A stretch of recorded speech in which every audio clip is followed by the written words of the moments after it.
Thanks for joining us again on GBGunsDepot.com and the GBGuns YouTube channel. Today we are out in the middle of nowhere in a beautiful rock pit with the Canik METE SFX. Latest rendition of Canik's classic and very popular competition gun. Trying it today in the Canik holster. Those of you who are Canik fans know that they typically come with holsters, and their holsters have changed a bit over the years. Wanted to give this one a try. Now, being a hip height holster and such a long barreled gun, it is a bit of a reach, but we'll start off with starting cold. Just our first shots, 10 shots out of the gun. We've got a reduced size torso at about 20 yards to try to get familiar with. 10 rounds of, this is CCI Blazer bulk ammunition. Let's see how it goes. Very smooth shooter. There was a guy behind the target. That's why there were 2 shots and only 1 on steel. Not shooting too hot out of the holster. Gee, first time with a gun, you're not a master of it? No, sorry folks, I'm not. But this gun is very controllable. That double landed. Just so you know, as I mentioned in the tabletop, we took a look at the different back straps, and T and I decided on going with the medium size. It has a little more meat here, which results in a little more contact on this pad. We also decided to go with the magwell, which does not stick out as much to interfere with carry or concealment, but does provide this little lip here, which I've found for my hand hooks right underneath my pinky finger. So as the gun tries to rock and recoil, it gives me some leverage against that, which makes this thing even flatter shooting. Let's see what Tia thinks. So my first 10 rounds out of this Canik.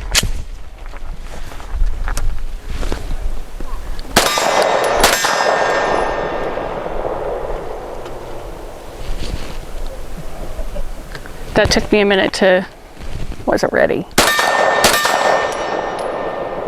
I also have a holster on, but it takes me a little more reach to get it in there. That's why I didn't start like that, but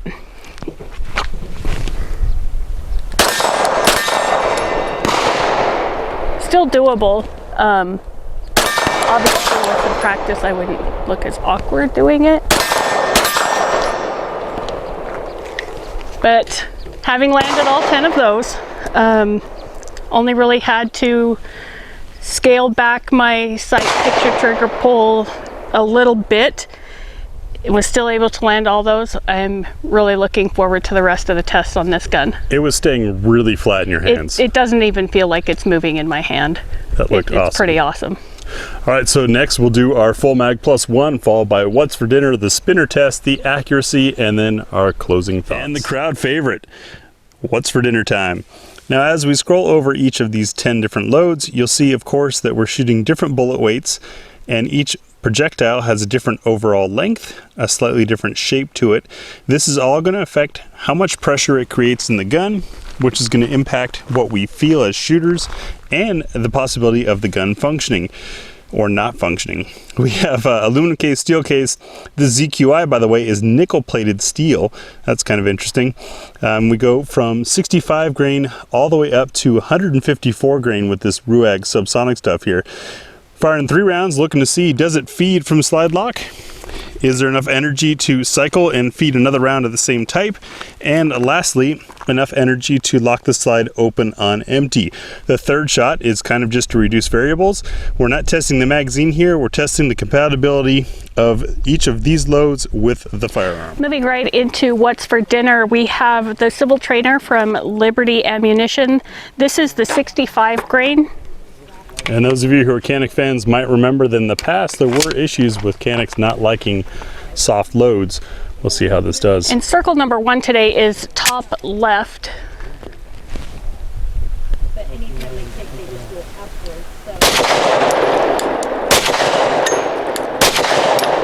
Man, the trigger on this is just phenomenal.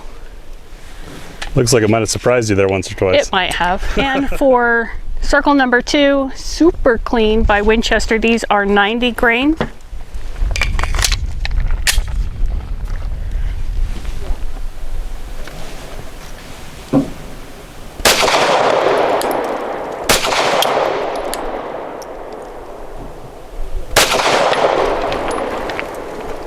really nice. You know, I was gonna say those must be just on the verge of the minimum amount of energy to run the gun because of how softly they were ejecting. However, it locked the slide back. So, and they have an aroma that I cannot identify because the wind is moving just right, but we'll work on that for you. Norma's monolithic hollow point in 108 grain. These have a black nickel plated case. And yes, I'm using the slide release basically just to test functionality of the gun. I know I can rack it. Circle number 3. No, it doesn't have kick. This is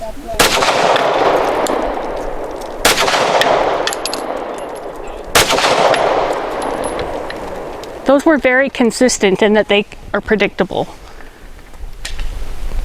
Circle number 4, Winchester silver tip. These are 115 grain. hollow points. Hollow points.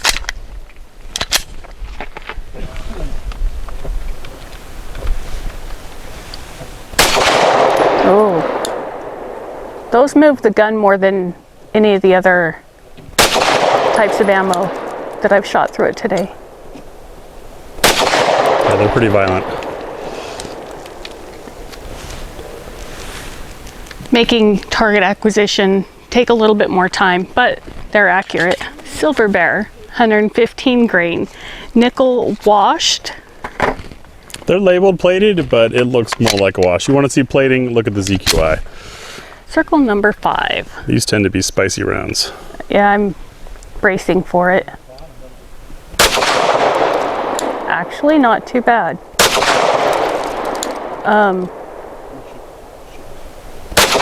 Moving the gun a little bit more than the others, the previous loads, but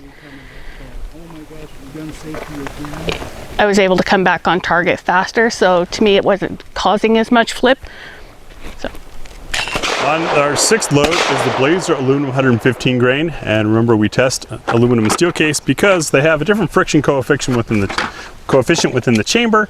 They also expand and contract at a different rate than brass does, sometimes causing problems in guns. There we go.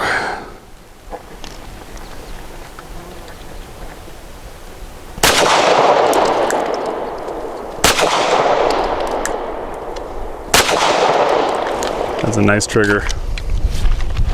The gun didn't even move. Moving up to 124 grain from ZQI, this is the brass jacketed, nickel plated, steel cased ammo. Kind of an interesting mix. Loaded, feels kind of like a NATO pressure round. It's not labeled as such, but it's got some authority to keep things moving.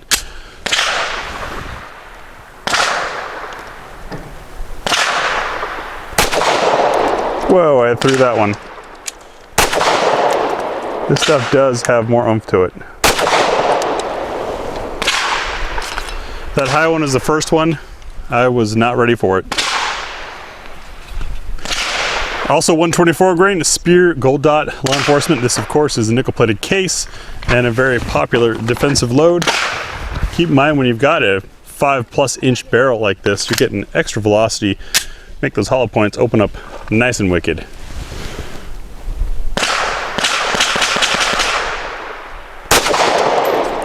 And these have more authority to them. Woo! They've got some punch. Which, by the way, is another federal load based off of the same stuff. Now at 147 grain, also Spear Gold Dot. Same load, just a bigger bullet. 147s tend to be subsonic at our altitude with this longer barrel. I don't know about that. We'll find out.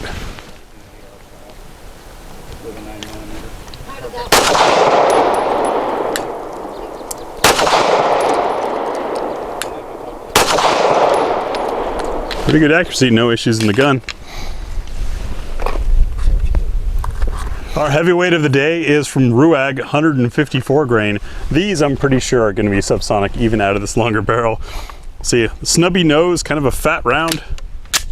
How fat? Well, about 9 millimeters for my last of the 3.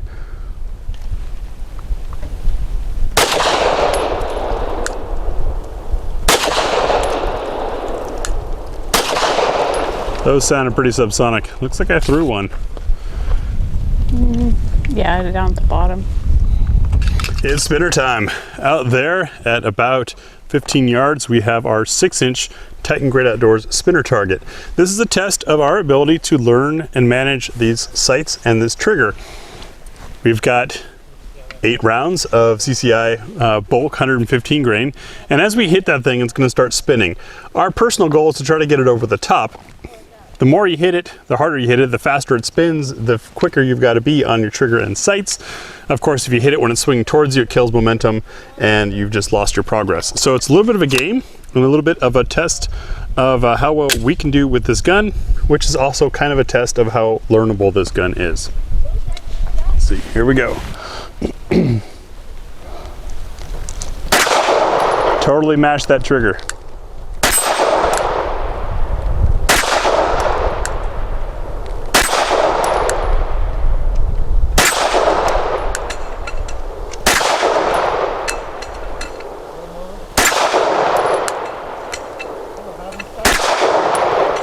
Wasn't quite fast enough to get it over the top twice, but it went. So mashing the trigger, this trigger is very smooth and light. Impeccable trigger for dry firing and getting on there. Sometimes it creeps up on you. That's what happened to me. So kind of a risk.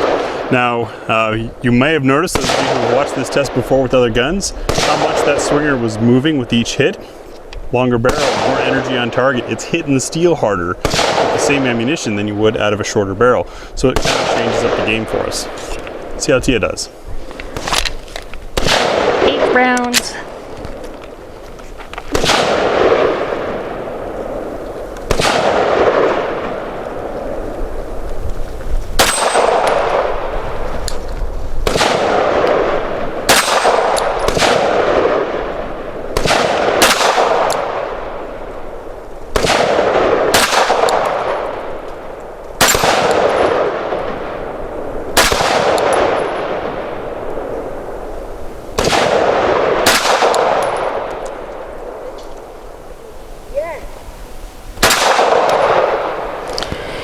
And I ran out too fast.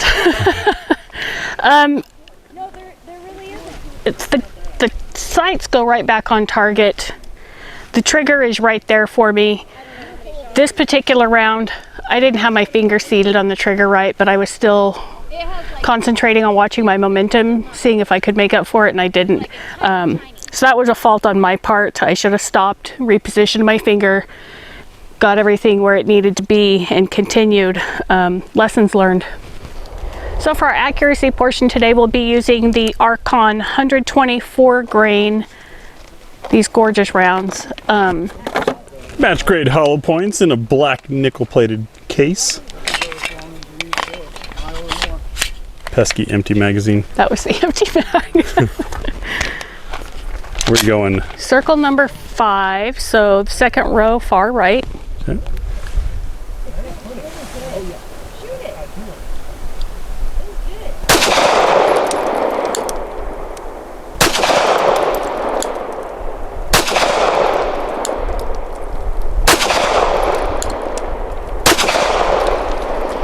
This gun is just so controllable and amazing. That trigger is just always right there, right where you expect it. It didn't take hardly any time to learn that trigger. 5 shots from 7 yards. Archon 124 grain match jacketed hollow points at the bottom right target.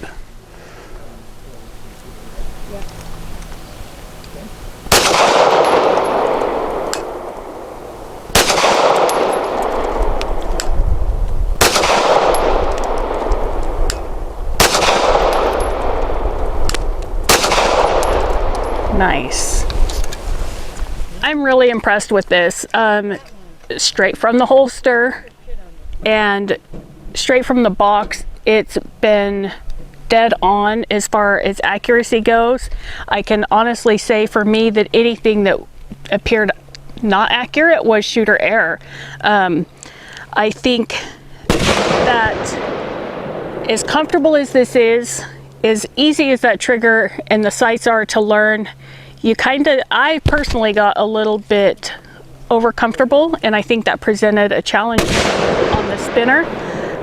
But it's by no fault of the gun at all. It's just a matter of honing in my skills while using it. So overall, very impressed. Thank you, Canik. So I have a complaint about the Mete SFX. It's too comfy. Tia hit on it, but it is an actual pseudo fault, if you will, though hardly a real complaint, that it, for me with the backstrap and this mag well tucking my hand underneath there, it's just really comfortable.